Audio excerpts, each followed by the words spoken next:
perannya justru kita masih belum melihat secara Hmm. jelas begitu ya. Eh, Khususnya dengan isu-isu yang sebetulnya dekat dengan kita.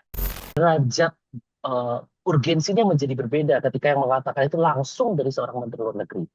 Pak SBY, kemudian Gus Dur, ya, yang sangat aktif dalam forum-forum internasional, sering berpergian ke luar negeri. Menteri luar negerinya pun aktif dalam menyampaikan pesan-pesan presiden. Di tengah dinamika global yang kian kompleks, Tribuners mulai dari konflik geopolitik, ketegangan kawasan hingga rivalitas dan kekuatan besar, peran Menteri Luar Negeri ini menjadi sangat krusial dalam menentukan arah posisi Indonesia di panggung dunia. Tapi belakangan kemudian muncul sorotan terhadap kinerja dan gaya kepemimpinan dari Menteri Luar Negeri Sugiono. Salah satunya kritik tersebut disampaikan oleh diplomat senior Dino Patijalal yang secara terbuka melontarkan kritik menilai Menlu saat ini terkesan kurang terbuka ke publik dan cenderung pasif dalam menyampaikan sikap Indonesia atas berbagai isu internasional. Lalu bagaimana sedianya kalau kita bisa membaca arah kritik tersebut dan kinerja dari Menteri Luar Negeri Sugiono selama kurang lebih 1 tahun menjabat sebagai Menteri Luar Negeri? Saya akan membahasnya dalam Tribun News on Focus kali ini. Tribuners sudah tersambung melalui sambungan Zoom bersama dengan saya. Ada dosen hubungan internasional UII, ada Pak Farhan Abdul Majid. Pak Farhan, Assalamualaikum, selamat sore. Terima kasih banyak sudah bergabung. Waalaikumsalam, selamat sore. Terima kasih juga sudah mengundang. Baik, terima kasih Pak Farhan menyempatkan waktunya hari ini berdiskusi. Satu sorotan kinerja Menlu di tengah dinamika global saat ini disampaikan ada kritik dari seorang diplomat senior begitu ya, yang juga mantan wakil Menteri Luar Negeri Pak Dino Patijalal yang menilai bahwa selama ini Menlu Sugiono ini kurang terbuka ke publik, kurang bisa menyampaikan bagaimana kinerjanya ke publik begitu kan. Kalau mungkin sebagai pengantar boleh dari Pak Farhan melihat kritikan dari Pak Dino Patijalal ini seperti apa, Pak? Baik, terima kasih banyak Mbak Nila. Eh, kita melihat bahwa dalam kritik yang disampaikan oleh Pak Dino Patijalal kepada Menteri Luar Negeri kita, Bapak Sugiono, itu ada beberapa poin penting ya. Hmm. Yang pertama adalah terkait dengan gaya komunikasi Pak Menteri yang cenderung tertutup, sulit untuk ditemui, dan juga kemudian yang kedua adalah terkait juga dengan bagaimana Menteri Luar Negeri yang sebetulnya memiliki peran penting dalam proses diplomasi, dan diplomasi itu tidak hanya antar negara, tetapi juga dengan publik di dalam negerinya, Hmm. untuk menjelaskan sikap-sikap kebijakan luar negeri Indonesia itu juga cenderung lebih tertutup begitu ya, lebih sulit untuk dijangkau jika dibandingkan terutama dengan menteri-menteri sebelumnya. Kritikan ini dalam pandangan kami cukup valid gitu ya, karena kita juga menunggu sebetulnya sebagai masyarakat hubungan internasional di Indonesia itu bagaimana sikap Indonesia dalam berbagai isu-isu di tingkat internasional maupun global. Ya, karena kita dalam beberapa bulan terakhir, 1 tahun kepemimpinan Pak Presiden Prabowo, itu kita melihat ada banyak sekali isu-isu internasional yang tampaknya perlu memiliki penjelasan lebih lanjut kepada publik. Seperti misalnya masuknya Indonesia ke dalam BRICS, kemudian juga sikap Indonesia dalam kasus dalam Israel Palestina, kemudian juga sikap Indonesia dalam ASEAN ataupun dalam forum-forum internasional yang lainnya. Yang mana dalam beberapa tahun terakhir Indonesia memiliki peran yang sangat aktif di dalam isu-isu internasional dan menunjukkan kepemimpinannya dalam isu-isu internasional. Yang Hmm. tampaknya hari ini eh, cukup menurun performa tersebut, sehingga menurut kami sangat wajar jika ada eh, kritikan bahwa sepatutnya Menteri Luar Negeri itu lebih aktif dalam menjelaskan kebijakan luar negeri maupun hubungan internasional dari Indonesia, baik ke dalam maupun ke luar negeri itu sendiri. Oke, artinya kalau kita mengamati bagaimana kinerja dari Menlu Sugiono ini, eee, ketika awal menjabat begitu ya, Pak Farhan ya, ini tidak linear dengan apa yang sebelumnya atau hasil kerja dari Menlu-Menlu yang sebelumnya menjabat di tanah air? Sebetulnya bukan tidak linear Mmm. seperti itu. Memang kita perlu mengakui bahwa setiap orang, setiap pemimpin pasti punya gaya kepemimpinannya masing-masing. Iya. Leadership style-nya pasti berbeda-beda. Tetapi betapapun itu, sebagai Menteri Luar Negeri sudah sepatutnya punya gaya komunikasi yang lebih terbuka, Mmm. bisa mengkomunikasikan secara artikulatif apa saja kebijakan luar negeri Indonesia, apa yang akan Indonesia lakukan, apa yang Indonesia rencanakan ataupun sikap Indonesia dalam berbagai isu-isu global yang tampaknya itulah yang kita tunggu-tunggu dan seringkali tidak kita dapatkan. Mhm, oke. Kalau kita melihat kinerjanya Pak Menlu selama 1 tahun ini begitu ya Pak Farhan, ya kan dalam periode kepemimpinan Menlu Sugiono ini kan isu globalnya cukup padat juga, mulai dari konflik Betul. internasional tadi yang disampaikan, ada dinamika di ASEAN, kemudian rivalitas kekuatan besar yang ada, kemarin juga mengenai konflik yang ada di wilayah Timur Tengah ini juga concern dari Indonesia juga berkali-kali disampaikan begitu kan. Apakah dari analisa dan pengamatan Anda, peran Indonesia di bawah Menlu Sugiono ini sudah cukup menonjol atau seperti apa? Dalam pandangan kami, perannya justru kita masih belum melihat secara Hmm, jelas begitu ya. Eee, Khususnya dengan isu-isu yang sebetulnya dekat dengan kita. Misalnya beberapa waktu terakhir sedang terjadi konflik antara Thailand dengan Kamboja. Kita belum melihat sebetulnya sikap Indonesia itu seperti apa sih, ya, dalam isu tersebut. Memang kita sebagai sesama anggota ASEAN punya prinsip non-intervensi, ya. tetapi kan bukan berarti kita diam saja dengan konflik yang terjadi di kawasan, karena ASEAN sendiri pun ditujukan untuk menjaga harmonisasi dan stabilitas di dalam kawasan ASEAN itu sendiri. Begitu juga dengan isu besar seperti Israel Palestina. Kita jarang mendengarkan eh, pendapat publik dari menteri luar negeri kita yang cukup berbeda dengan menteri luar negeri sebelumnya. Yang ketika ada serangan besar dari Israel biasanya memberikan statement publik untuk mengutuk dan mengecam kepada serangan Israel terhadap Palestina tersebut. Begitu juga dengan Indonesia masuk ke dalam anggota BRICS atau juga merencanakan akan masuk ke dalam OECD. Kita menunggu sebetulnya rencananya apa sih? Apa sih yang ingin kita tuju dari masuknya kita dalam BRICS atau ke dalam OECD tersebut? Itu yang kita selama ini masih tunggu-tunggu dan tampaknya masih belum mendapatkan jawabannya secara lugas dan gamblang berdasarkan statement dari Menteri Luar Negeri.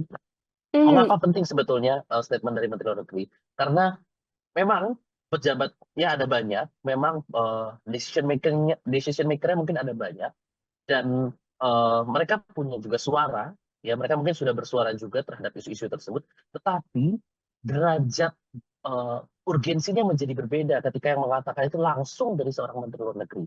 Karena ketika Menteri Luar Negeri mengatakan itu menjadi statement resmi dari sebuah negara dalam hubungan diplomatiknya, baik secara bilateral maupun unilateral kepada audiens internasional, maupun menjelaskan hubungan internasional Indonesia kepada audiens di dalam negeri. Jadi mungkin jubir presiden atau mungkin dari hmm. istana pernah mengatakan dan memberikan komentar, tetapi beda derajat eh, derajat keurgensinya dan derajat kepentingannya bahwa ini sangat official karena yang mengatakan langsung adalah Menteri Luar Negeri.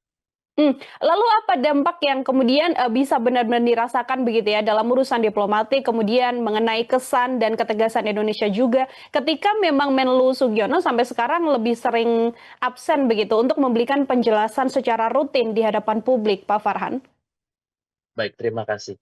Memang betul, ketika kita punya Eee menteri yang khususnya adalah menteri luar negeri yang fungsinya memang berdiplomasi, yang mana diplomasi itu pasti butuh banyak berbincang-bincang. Ketika itu tidak terpenuhi begitu, maka terjadi kekosongan. Kosongan apa? Khususnya dengan kekosongan informasi.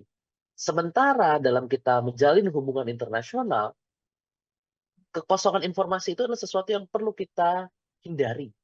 Kenapa? Karena dengan adanya kekosongan informasi, kita menjadi meningkatkan praduga Mmm, dari negara lain terhadap Indonesia, khususnya dalam isu-isu yang strategis, ya. Atau kita menjadi tertinggal justru untuk mendapatkan informasi serupa dari negara-negara lain, ya. Karena ada resiprositas di situ, ya. Dan dari dalam negeri pun kita menjadi punya kekosongan juga. Apa sih sebetulnya sikap Indonesia? Seperti apa sih sebetulnya sikap Indonesia di tengah misalnya banyak kontroversi kemarin terkait dengan sikap Indonesia terkait dengan Israel Palestina mmm. karena muncul isu-isu Indonesia akan membuka hubungan dengan Israel. Itu kan seharusnya Menteri Luar Negeri bisa memberikan penjelasan yang utuh dan artikulatif kepada publik seperti apa sikap resmi Indonesia. Karena ketika yang mengatakan seorang Menteri Luar Negeri, maka dia menjadi statement resmi dari negara. Berbeda kalau yang mengatakan itu adalah misalnya juru bicara atau misalnya staf khusus, itu tidak bisa kita katakan sebagai statement resmi dari negara ketika itu ada hubungannya dengan, dunia internasional. Oke. Kalau kemudian tadi Pak Farhan di awal sempat mengatakan memang iya, seorang pemimpin atau menteri begitu ya, ini pasti punya gaya kepemimpinan yang berbeda-beda begitu. Kalau mungkin kita bisa membandingkan di era-era menteri luar negeri sebelumnya begitu. Ini bagaimana Pak Farhan menilai kinerja atau gaya kepemimpinan dari Menlu Sugiono dibandingkan dengan era-era Menlu sebelumnya? Baik, kita mengingat misalnya Menteri Luar Negeri sebelumnya Bu Retno itu ya, Ya, sangat Retno Marsudi. iya, Bu Retno Marsudi itu sangat artikulatif, sangat jelas ketika menjelaskan sikap Indonesia dalam isu-isu internasional, khususnya misalnya terkait dengan Israel Palestina. Bahkan di PBB misalnya, Bu Retno itu selalu berulang kali menyatakan dukungan Indonesia kepada Palestina, ya. Dan memang seperti itu sepatutnya seorang menteri luar negeri, gitu Mhm, ya.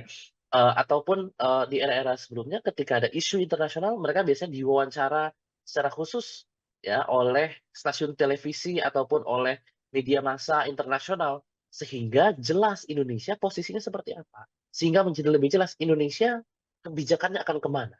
Karena dengan begitu, negara lain pun akan mengambil, pelajaran dari Indonesia dan juga akan mengambil sikap yang berhubungan dengan Indonesia. Dengan begitu, posisi Indonesia menjadi semakin diperhitungkan mhm. dalam pergaulan di tingkat internasional. Tanpa kita ikut serta dalam berbagai, isu internasional, kita menjadi tidak punya suara. Sementara kita ingin misalnya Pak Presiden sering mengatakan kita sebagai negara besar.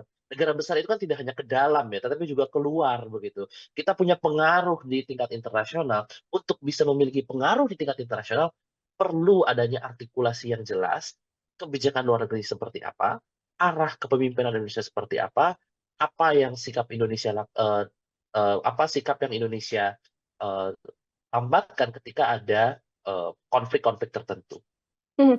Apakah ini juga, bisa dibaca sedianya pengaruhnya karena kuatnya peran Presiden, Pak Farhan, dalam diplomasi luar negeri? Karena kan kita tahu Pak Presiden Prabowo ini cukup, tampil di publik begitu ya, untuk urusan-urusan diplomasi luar negeri, sehingga kita bisa melihat bahwa ruang gerak Menlu Sugiono seolah-olah pasif begitu, karena memang langsung, yang tersorot oleh kamera adalah Presiden Republik Indonesia.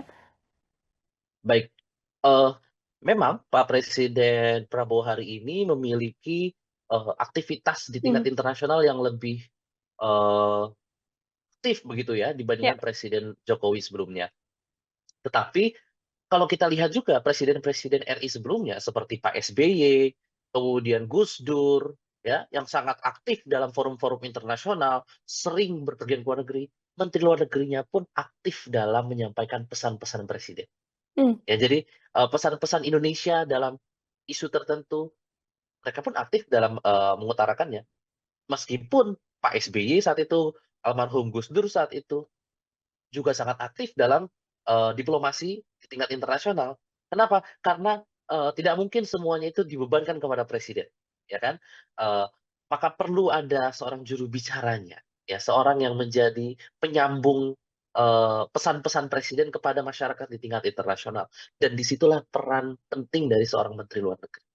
Mmm, oke. Selama 1 tahun kemudian Menlu Sugiono ini menjabat, Pak Farhan, artinya kalau dari analisa Anda, kebijakan luar negeri yang dirancang oleh Kemenlu ini belum bisa tertangkap dengan baik oleh publik atau seperti apa? Ya, tampaknya demikian begitu. Kita belum, menangkap secara, jelas dan semudah itu untuk menangkap kira-kira Mmm, Indonesia ketika kemarin kita misalkan masuk ke dalam BRICS, itu tujuannya apa ya? ya. Apakah karena kita ingin mendekat ke Cina atau karena kita ingin mengimbangi, kekuatan Amerika Serikat atau karena kita menginginkan adanya hubungan dagang yang lebih erat dengan mitra-mitra non-tradisional atau seperti apa? Kita jadi punya banyak spekulasi begitu. Mmm, Kemudian juga ketika bicara, terkait dengan, isu di antara Thailand dengan Kamboja, isu perbatasan, atau misalnya isu terkait dengan Iran, atau misalnya isu terkait dengan Israel Palestina, stance Indonesia dalam, masalah Israel Palestina seperti apa, itu tampaknya kan perlu terus-menerus diperjelas. Sehingga apa? Sehingga mempermudah kita ketika kita, menyatakan juga kepada dunia internasional, sebagai bagian dari diplomasi publik begitu, karena diplomasi itu kan nggak bisa hanya seorang presiden saja, tidak hanya negara saja, tapi juga kita sebagai masyarakat pun punya peran aktif dalam diplomasi publik di tingkat internasional, ketika itu menjadi lebih jelas, kita bisa mengutip pernyataan dari Pak Menlu, ya sebagai sikap resmi pemerintah Indonesia. Dan itu juga membantu pembentukan citra positif Indonesia dalam berbagai isu-isu di tingkat global, sekaligus mengurangi ketidakpastian dan mengurangi spekulasi-spekulasi dari aktor-aktor internasional yang juga terlibat dalam hubungan dengan Indonesia, baik secara bilateral maupun multilateral. Oke. Kalau mungkin kita bisa membedah kinerja Menlu Sugiono lebih dalam sedikit begitu ya Pak Farhan ya, selama menjabat 1 tahun ini. Tadi Bapak sempat mengatakan, ya soal Kamboja ini juga masih belum tegas sikapnya seperti apa, soal Israel, Hamas juga masih belum tegas, kemudian konflik di ASEAN juga rasanya belum ada sikap yang tegas. Tapi ada tidak sih Pak yang mungkin sudah ditangkap oleh Pak Farhan, ada satu aspek yang sudah mulai ditunjukkan atau secara diplomatis ini cukup aktif dilakukan oleh Indonesia dalam kaitannya urusan luar negeri begitu? Baik, memang benar, kita melihat misalnya Pak Presiden Prabowo itu sekarang lebih aktif jika dibandingkan dengan, Presiden Jokowi dalam urusan-urusan internasional. Ya. Terlihat misal dari kunjungan luar negerinya ke Mmm, berbagai negara, ya, seperti misalnya ke Cina, ke Rusia, ke Jepang, ke Amerika Serikat, ke berbagai negara. Sangat aktif. Eee, tetapi itu tidak bisa menggantikan peranan Menteri Luar Negeri, ya. ya. Atau kita lihat misalnya dalam kasus, bencana kemarin kita, sampai hari ini begitu ya, bencana di Sumatera. Sikap Indonesia ketika ada banyak bantuan luar negeri, karena dari negara-negara sahabat, jadi sangat normal, sangat wajar ketika mendengar ada negara tetangganya atau negara sahabat yang tertimpa bencana, mereka biasanya akan terdorong untuk segera memberikan bantuan. Kenapa? Karena memang, eee, masyarakat internasional yang, punya kepedulian begitu ya dalam, menyelamatkan nyawa manusia, itu biasanya punya kepedulian semacam itu. Dan itu selalu terjadi di bencana manapun gitu ya. Bantuan-bantuan dari luar negeri, bantuan internasional itu akan datang. Misalkan Indonesia tidak mau menerima atau ingin mengatakan bahwa kita masih mampu mengatasinya sendiri sekalipun, misalnya begitu ya, meskipun saya sebenarnya tidak melihat ke sana. Tapi kalaupun itu misalnya sikap resmi Indonesia, maka tampaknya perlu seorang menteri luar negeri menyatakan itu. Ya, kita menghargai adanya uluran tangan bantuan dari sahabat-sahabat kita, tetapi sampai saat ini kami melihat bahwa Indonesia masih mampu dalam mengatasi bencana. Dan itu yang tampaknya perlu diartikulasikan, sehingga tidak terulang lagi misalnya kemarin kasus ada bantuan beras dari Uni Emirat Arab datang ke Indonesia yang Mhm. menolak justru wali kotanya, Ya. karena kurang informasi begitu, bisa jadi dari negara sahabat kita. Itu kan, eee apa namanya, tidak elegan gitu dalam sebuah, eee, hubungan diplomatik karena kita ingin menjaga hubungan baik dengan sahabat-sahabat kita, negara-negara sahabat kita, nah apalagi ketika terjadi bencana, mereka memberikan uluran tangan, memberi bantuan beras, memberi bantuan, pangan begitu ya, bantuan, untuk evakuasi, ya tampaknya itu perlu diperjelas lagi dan disitulah peran penting dari seorang menteri luar negeri itu yang sayangnya kemarin kita tidak menyaksikan itu. Oke, belum terbukanya kemudian, wajah atau potret dari Menteri Luar Negeri untuk bersuara begitu ya, Pak Farhan ya, soal isu-isu yang ada kaitannya soal diplomasi di tanah air. Ini kalau kita melihat, akankah gaya low profile yang kemudian ditunjukkan oleh Menlu Sugiono ini juga menjadi salah satu poin titik kelemahan dari Menteri Luar Negeri saat ini, Pak Farhan? Ya tampaknya demikian. Jadi kita perlu, apa namanya, perlu mengevaluasi begitu ya, Mmm, dan bukan karena kita tidak suka dengan personalnya karena sekali lagi dalam urusan kebijakan itu tidak berdasarkan suka atau tidak suka, suka mhm, atau benci, bukan.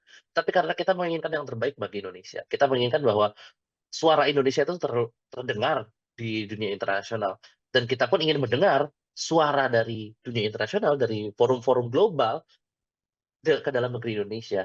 Dan itu yang kita harapkan, itu yang kita inginkan, dan sudah sepatutnya kita mengevaluasi itu. Karena, mmm. eee, Indonesia punya track record yang cukup baik begitu dalam banyak urusan internasional, dan kita perlu menjaga track record tersebut agar semakin dipercaya dan semakin punya pengaruh di, dalam hubungan internasional. Mhm. Kalau kita mengamati kan praktik diplomasi modern ini kan juga sudah berkembang begitu kan. Bagaimana gaya dari Menteri Luar Negeri ini juga diminta untuk aktif karena kaitannya juga hubungan erat antara satu negara dan negara yang lain begitu kan. Kalau mungkin Mbak Farhan bisa menjelaskan standar global yang kini kemudian bisa diambil sebagai salah satu contoh sikap yang paling ideal dari seorang Menteri Luar Negeri begitu. Itu harus seperti apa, Pak? Baik, memang dalam, hubungan internasional itu tidak ada standar yang, baku begitu ya, semua menteri Mhm. luar negeri harus seperti apa sikapnya. Tetapi setidak-tidaknya, seorang menteri luar negeri itu dia punya kemampuan yang cukup artikulatif, bisa berkomunikasi dengan apa namanya, gaya komunikasi yang meyakinkan, sehingga audiens baik dari dalam negeri maupun luar negeri cukup teryakinkan. Karena itu esensi dari diplomasi. Ya. Diplomasi itu kan esensinya adalah bagaimana kita bisa menyampaikan pesan dari dalam negeri ke luar, maupun menghubungkan pesan dari luar kepada, masyarakat di dalam negeri. Sehingga apa? Sehingga kepentingan Indonesia tetap terjaga. Kita bisa melihat misalnya menteri luar negeri dari negara-negara sahabat, dari negara-negara tetangga, mereka mungkin tidak sesering itu membuat pernyataan publik, tapi dalam isu-isu yang penting gitu ya, mereka pasti akan mengatakan, statement resmi negaranya, Mmm. gitu. Seperti misalnya kemarin ketika ada bencana, Menteri Luar Negeri Malaysia memberikan tanggapan, memberikan pernyataan. Yang sayangnya justru dari Indonesia yang menanggapinya justru Menteri Dalam Negeri, bukan Menteri Luar Negeri. Ya. Padahal seharusnya Menteri Luar Negeri yang menanggapi, karena itu kan terkait dengan hubungan dengan negara sahabat. Sementara Menteri Dalam Negeri kan hubungannya dengan birokrasi di dalam negeri, begitu. Ya itu yang, kita lihat tampaknya perlu dievaluasi, perlu ditingkatkan lagi kinerjanya, karena kita menginginkan yang terbaik bagi Indonesia, tidak hanya bagi negaranya, tetapi juga bagi rakyat dan masyarakat.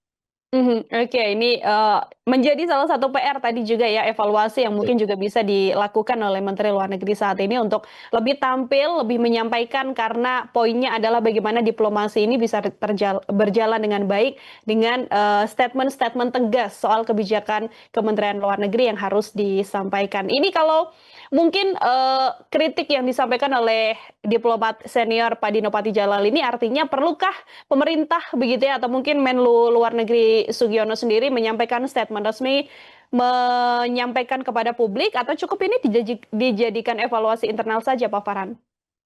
Tampaknya, kita tidak bisa selalu, kebijakan itu menjadi evaluasi internal atau Mhm, misalkan dibicarakan di dalam, karena betapapun kebijakan itu kan menyangkut hak-hak publik begitu ya. ya, Sehingga tampaknya pemerintah itu perlu juga untuk lebih, menjelaskan sikapnya, menjelaskan responnya, menjelaskan apa yang akan mereka lakukan. Karena kita pun sebagai rakyat, kita sebagai masyarakat juga punya hak atas informasi tersebut. Kenapa? Karena tadi lagi, diplomasi di zaman modern ini tidak lagi bergantung hanya pada negara saja, tidak lagi bergantung hanya pada presiden saja, tetapi sebuah upaya kolektif mhm, dari seluruh masyarakat sebagai bagian dari, term payung besar yang kita sebut sebagai diplomasi publik, namun tetap komandonya, leader-nya itulah Menteri Luar Negeri. Memang Menteri Luar Negeri menjalankan mandat dari presiden, tetapi kan presiden itu mengurusi seluruh bidang begitu ya, dan iya. dalam hubungan internasional, disitulah peran dari seorang. Mhm, oke, ada evaluasi yang tadi sudah disampaikan bagaimana harus memperbaiki komunikasi dan sebagainya. Lalu PR yang saat ini mungkin secara kinerja harus dikejar oleh Kementerian Luar Negeri di bawah komando Menlu Sugiono ini apa saja Pak Farhan? Sebetulnya kita mencatat cukup, beragam begitu ya. Pertama terkait misalnya, hubungan kita dengan sesama negara di Mmm, ASEAN gitu ya. Banyak isu yang tampaknya perlu kita, selesaikan misalnya, eee, hubungan kita dengan Kamboja karena banyak dugaan terkait dengan judi online yang berada di mhm, sana begitu kan ya. Kemudian juga misalnya terkait dengan, eee apa namanya, ketegangan antara Amerika Serikat dengan China karena betapapun itu pasti akan mempengaruhi Indonesia, begitu ya, terkait dengan, tarif perdagangan dari Donald Trump begitu ya. Kemudian juga dari, isu-isu yang selalu kita terdepan misalnya terkait dengan pembelaan pada Palestina, itu banyak hal-hal yang perlu kita, eee rumuskan ataupun juga misalnya terkait dengan isu-isu dari dalam Kementerian Luar Negerinya sendiri, seperti misalnya, waktu itu kematian seorang diplomat muda, kemudian juga isu-isu terkait dengan, diaspora Indonesia, itu yang tampaknya perlu kita aktifkan, perlu kita, jaga, perlu kita, artikulasikan kembali agar, isu-isu tersebut menjadi terselesaikan. Karena kalau isu itu didiamkan, dia tidak selesai, dia akan Mhm, menjadi bola liar terus-menerus, menjadi penuh dengan spekulasi. Sementara kita, negara modern itu kan menginginkan adanya agar pemerintah itu berjalan dengan efektif. Nah, agar bisa efektif, agar kebijakan itu dari pemerintah itu bisa, berdampak positif, ya harus ada upaya komunikasi dan, tidak hanya komunikasi sebetulnya, tapi juga penjelasan yang jelas, apa saja yang dilaksanakan, apa saja yang direncanakan, akan kemana, apa ekspektasinya, sehingga kita masyarakat pun bisa ikut turut serta dan itu juga bisa, berpengaruh positif kepada dunia bisnis karena mereka jadi bisa, untuk investasi misalnya, seorang mhm. investor pasti mempertimbangkan arah mana kebijakan luar negeri sebuah negara, dan kalau kita tidak gitu jelas mengartikulasikan, arah kebijakan luar negerinya, menjadi penuh dengan ketidakpastian, sementara investor membutuhkan yang namanya kepastian, membutuhkan yang namanya informasi yang lebih simetris, dan dengan begitu, peran penting dari komunikasi seorang, menteri, khususnya dalam hal ini misalnya kita bicara terkait dengan menteri luar negeri, itu menjadi semakin penting.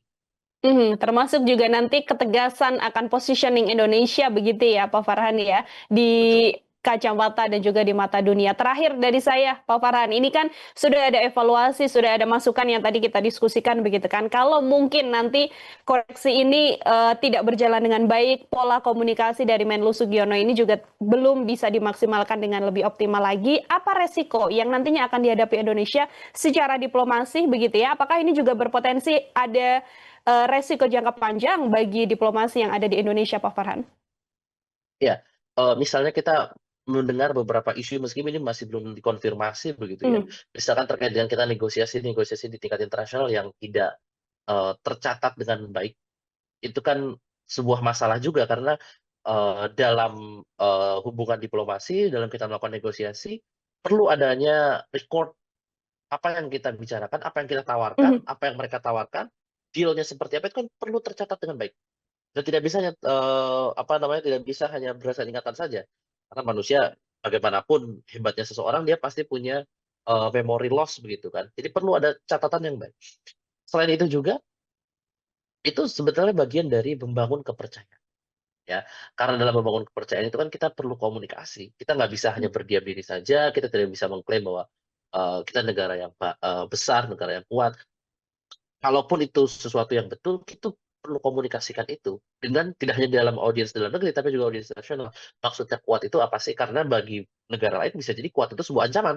Kalau ya, kita ingin mengatakan bahwa kita negara yang kuat, tapi bukan menjadi ancaman karena kita bersahabat dengan banyak negara, karena kita ingin membawa, kebermanfaatan bagi negara lain dalam hubungan diplomasi, ya itu yang perlu kita komunikasikan.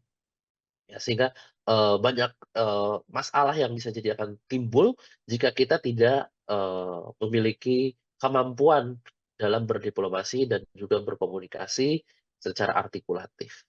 mhm, oke, baik. Terima kasih banyak, Pak Farhan. Ini juga semoga nanti, ini menjadi salah satu jalan begitu ya, agar ada pola komunikasi yang lebih baik yang mungkin bisa dijalankan oleh Kementerian Luar Negeri. Karena sedianya kritik ini juga dilakukan untuk membangun dan juga mengevaluasi kinerja-kinerja dari Ya, pemerintah, seperti itu. Pak Farhan, sekali lagi betul. terima kasih banyak untuk Terima kasih juga. kebersamaannya dalam Tribun Fokus kali ini. Semoga di lain waktu Bapak ada waktu kembali untuk berdiskusi dengan tema dan juga topik-topik lainnya. Sekali lagi selamat sore, selamat beraktivitas kembali, Pak Farhan. Selamat sore, terima kasih juga Mbak Nila. Ya, Tribuners, demikian obrolan saya bersama dengan dosen hubungan internasional UII, Pak Farhan Abdul Majid dalam Tribun Fokus kali ini. Nantikan obrolan saya bersama dengan sejumlah narasumber lain dan tema-tema lain hanya dalam Tribun Fokus. Saya Nila Irda, pamit undur diri. Terima kasih banyak dan sampai jumpa. Download Tribun X sekarang. Menghadirkan lokal menjadi Indonesia.